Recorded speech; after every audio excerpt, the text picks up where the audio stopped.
the stage with a couple of our winners. Thank you very much, Dom. I am here with Xpecial and Chris, the victorious Apex duo here. First off, this trophy is yours. Take it. You've earned it. You are the Challenger champions. And that was enthusiastic cheering. That's good. So I want to talk to you about this match overall, because coming in best of 5, you just played last week. And I have to imagine coming into the playoffs, you wouldn't have expected TDK to be your opponents, Ember the 2nd seed. So I want to hear sort of your thoughts coming into this match against TDK, how you thought it would go and if it matched your expectations. So previously, before they played against Ember, we just thought Ember would 3-0 them. We thought Ember was a lot better, but obviously playoffs is way different from regular season and different from scrims, and TDK really showed up in playoffs, but I felt that we were always a better team, and as long as we played well and our mid-game was good, then our games would be clean. We had some mishaps here and there, but I think we played fairly well, especially for a Challenger team, I'd say. Especially for a Challenger team, well, if everything goes your way, you're not going to be a Challenger team for much longer. Chris, talk to me about sort of your growth as a team and sort of your likelihood of now being an LCS team for that summer split. Yeah, it's been really good. I feel like the team's really strong. I think this is the best team I've ever been on, so I'm going to continue to work hard and try to better myself. Might. He said might. I think he said he will. Okay, I will. I hope the motivation continues here, because I'm actually curious sort of what your ceiling is now coming into almost the LCS here. You've got basically a 75% chance of being an LCS team, you know, coming into those playoffs there. So how high is this team going to reach within the end of this year? I think if we were to be put into LCS right now, we would be somewhere in the middle of the pack. But we're definitely improving really fast. I think myself having to work on shot calling and doing all that took a little bit of time, and now we're getting better at it. I think our early game is good. We had to work on communication, work on shot calling, all that stuff, and the team is finally coming together. And in the next few weeks, once we play against the LCS teams, we can really tell how we stack up under pressure and against the big dogs, you could say. Well, speaking of actually facing against LCS teams, especially, you brought it up, but Chris, I'm going to talk to you about this because you will be facing, you know, Impulse or Dignitas or maybe Echo Fox, you know, one of these LCS squads in these rounds, and I want to know sort of your gauge and how you stack up against them right now, how you think this will go for you. I think we'll do pretty good. We've scrimmed them a lot, and we've had pretty good scrim results, so I'm looking forward. I think all of the teams are really strong, so we're going to have to work hard, and hopefully we make it into LCS again. And again. You make it back in again, or are you planning on getting kicked out at some point? Okay, so final question for you guys. You are a very new team, of course, but I wanted to give you this opportunity to shout out to the fans who supported you as Apex so far, who will be supporting you in the summer split as well. Anything you want to say to these guys? Big thank you to all the fans. We're a new team, but some of us have been around for a while. And to continue to have the support of so many people definitely feels really gratifying and really humbling as well. And hopefully we can really have our impact next in like 2 weeks or so in the promotion tournament and do well, get into LCS and all that good stuff. So thank you to all the fans, everyone that's supported us, and even those that don't. Xpecial, Chris, thank you guys very much. Congratulations on the victory. We will see you in 2 weeks for the promotion tournament. Best of luck to you guys, but for now, we're going to send it down to the analyst desk to close out the day. Thank you very much, Freak. A solid 3-1 victory there for Apex. They're going to be very happy about that going into the promotion tournament. Let's briefly break down how that third victory came about. We saw that swap out in the jungle.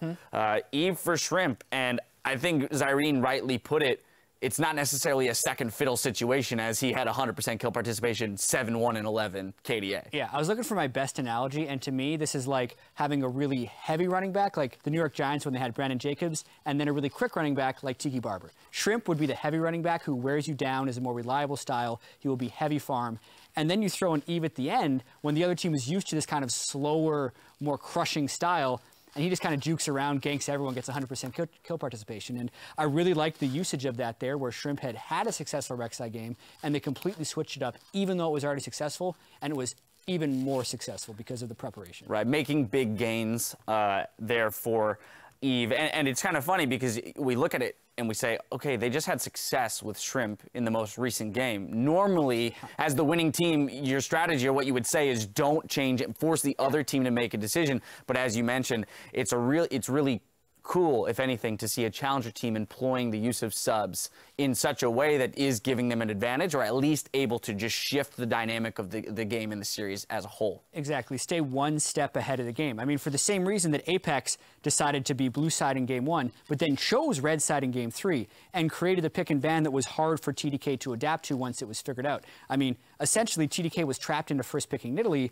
and then Apex had a reliable teamfight composition in multiple games in a row. So they did a really good job, you know, strategically swapping out players, and all of the things combined to give them a 3-1 win.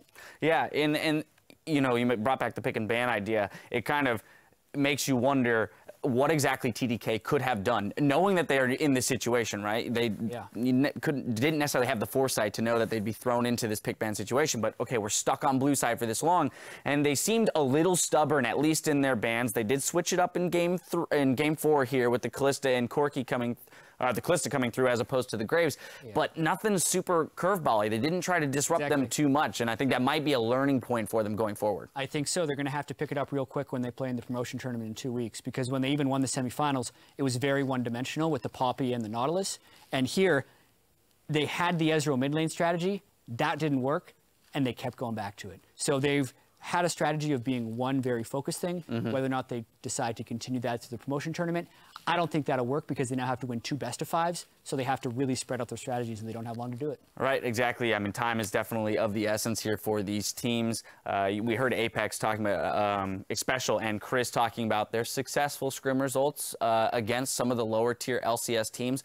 But earlier, at the beginning of the show, we talked about the likes of Renegades, who are looking a lot better. I mean, the road for both of these teams is still not going to be easy. It's, you know, it's not like we get to just kind of waltz into the LCS for Apex. Both these teams have a lot on their plate when it comes to figuring out how they're going to stack up against whoever they happen to be matched up against in the LCS. Yeah, there's no 1-in-17 team in the LCS this year, right? There is no equivalent to a Coast that we saw, where it seemed like they were just kind of falling apart down the stretch. Obviously, the circumstances were different then, but now the teams at the very bottom in the LCS are very aggressively approaching roster changes, like Renegades, who did the trade with TDK, as ironic as that is, but they are looking much stronger because of that trade, and it's a little scary now for TDK if they have to face them in that first match. Yeah, scary for TDK that OQ was never necessarily in that position of God mode. I mean, we saw him doing work. It's not like he wasn't playing well mechanically and individually, but it clearly wasn't enough. It wasn't what some people are saying. He's the kind of guy who can run over the challenger scene.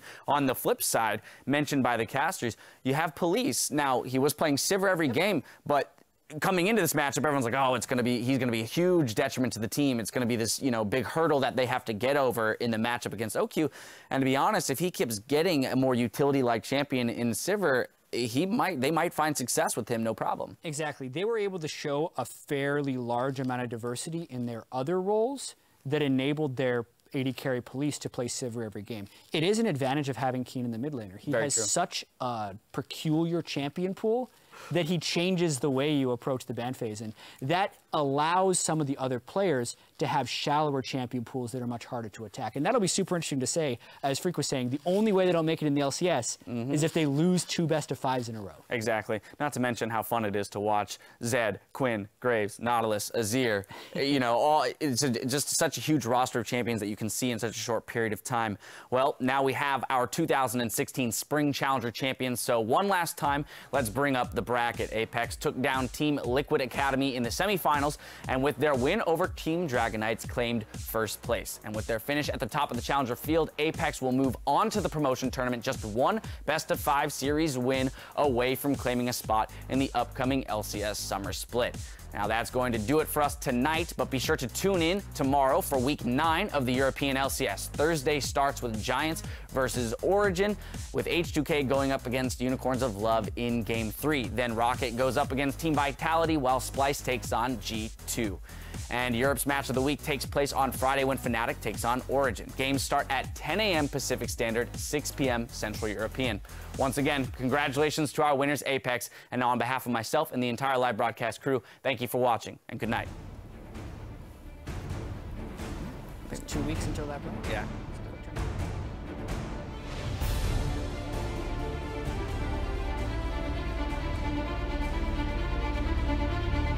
Here comes comes Kez running around. There's the flash depth charge. He dodges another one, but he goes down first blood and repel TDK. He goes down. Keen and Police are doing some serious work, and Apex take the Baron and win the ensuing fight. But oh my god, Chris teleported into the back. He was able to buy enough time, and that's an ace for Apex. And Apex have defeated TDK in game number 1. He's landing them left, right, and center. He gets caught by the cocoon. There's a cleanse, and Alex single-handedly turns it around. Flares chases him down. There's a repel. True Shot Barrage is going to miss. Keen goes in. And TDK are going to drop it. They even this back up with Apex. Oh, joins the fight and gets knocked up. They've managed to kill Police. Fight.